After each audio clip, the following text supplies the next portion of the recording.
धीरज रखिए। देखिए, ऐसा है कि आजादी की जंग का ना अपना एक इतिहास है। जो उस समय बहादुर थे वो जंग में गए, जो कायर थे वो संग में गए। ये इतिहास है, इसको कोई नहीं झुठला सकता। श्री राहुल गांधी जी ने कुछ गलत नहीं कहा। क्या कोई बीजेपी का प्रवक्ता ये कह सकता है कि सावरकर जी ने माफीनामे नहीं लिखे थे? तो वही राहुल गांधी जी ने कहा कि भाई मैं राहुल सावरकर नहीं हूं। तो आरपी सिंह यहाँ पर वही दो उदाहरण दे रहे हैं कि महात्मा गांधी ने, बापू ने भी उसी तरह की शब्दावली का इस्तेमाल किया चिट्ठियों में। नहीं, पर राहुल गांधी जी ने महात्मा गांधी जी का जिक्र नहीं किया। आप सवाल सावरकर पर पूछ रहे हो। ये कुछ भी कहते रहे, इनका तो काम है कि ध्यान भटकाने का। ये सावरकर तो मात्र बहाना है, अडानी को बचाना है। ये हर उस चीज को लेकर के आते हैं जिससे देश का जो ध्यान है, देश का नैरेटिव जो है, पॉलिटिकल नैरेटिव, वो बदली हो, ध्यान भटके, अडानी से ध्यान हट जाए लोगों का। आज आप बात कर रहे ईपीएफओ की, उस पर ये चर्चा नहीं करना चाहते हैं। ये सावरकर पर जरूर चर्चा करना चाहते हैं। ये नहीं चर्चा करेंगे कि एलआईसी का पैसा कितना डूबा, क्यों डूबा, और एसबीआई का पैसा क्यों डूबा है। इस पे चर्चा नहीं होगी। 38 कंपनियां कौन सी शेल कंपनियां थी, इस पे कोई तहकीकात नहीं होगी। सुप्रीम कोर्ट की बात जो ये करते हैं, वो सुप्रीम कोर्ट का भी मैं बता दूं कि टर्म्स ऑफ रेफरेंस जो है वो मात्र रेगुलेटरी रिफॉर्म्स की तहकीकात करना है। वो ये तहकीकात नहीं करेंगे कि विनोद अडानी को पैसा कहां से आया। वो ये नहीं तहकीकात करेंगे कि राजेश अडानी की जो मॉरिशस में कंपनियां हैं उसमें कितना पैसा कहां से आया। वो ये तहकीकात नहीं करेगी सुप्रीम कोर्ट। सवाल आप उठाइए ना, जो अडानी की कंपनी में आया वो किसका है? वो नरेंद्र मोदी का है, अमित शाह का पैसा है, या पीएम केयर फंड का पैसा है? ये सवाल आप उठाए जा रहे हैं। 2 महीने हो गए उस बात को। 24 जनवरी को हिंडनबर्ग रिपोर्ट आई थी। आप सवाल उठाइए, पर ये विक्टिम कार्ड क्यों खेलते हैं जी? 2 साल की सजा सुना दी, अदालती कार्रवाई के तहत सुनाई गई। प्रावधान है आईपीसी की धारा 500 में up to a maximum of 2 years, वो सजा सुना दी गई। अगर उसके चलते इमीडिएटली कानून में प्रावधान है लिली थॉमस की जजमेंट का कि आपकी सदस्यता खारिज हो जाएगी, निरस्त हो जाएगी, तो वो अब ये बंगला छूटेगा भाई अगर आप सांसद नहीं रहे। तो विक्टिम कार्ड क्यों खेलते हैं? आप सवाल उठाइए ना आपने।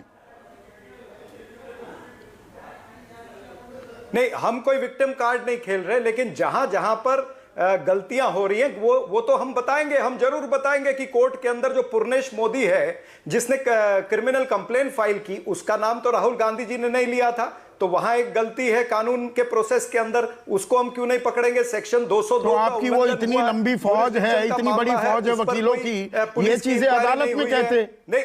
अभी मुझे बोलने दीजिए ना, मुझे बोलने दीजिए ना। तो वही केस बन रहा है ना। और उसके बाद में जो डिस्क्वालिफिकेशन हुआ उसमें भी सेक्शन 103 जो है, वो सेक्शन 103 का उल्लंघन हुआ। प्रेसिडेंट राष्ट्रपति के पास में ये मुद्दा डिक्लेरेशन के लिए गया ही नहीं, इलेक्शन कमीशन का कोई ओपिनियन लिया नहीं गया। तो जहां जहां पर ये कानून को तोड़ेंगे, मरोड़ेंगे, लोकतंत्र की हत्या करने का प्रयास करेंगे, तो कांग्रेस पार्टी वो जनता की कोर्ट में लेके जाएगी। और आपके नेता की जुबान इतनी क्यों फिसलती है? जनता की अदालत में भी जाएंगे।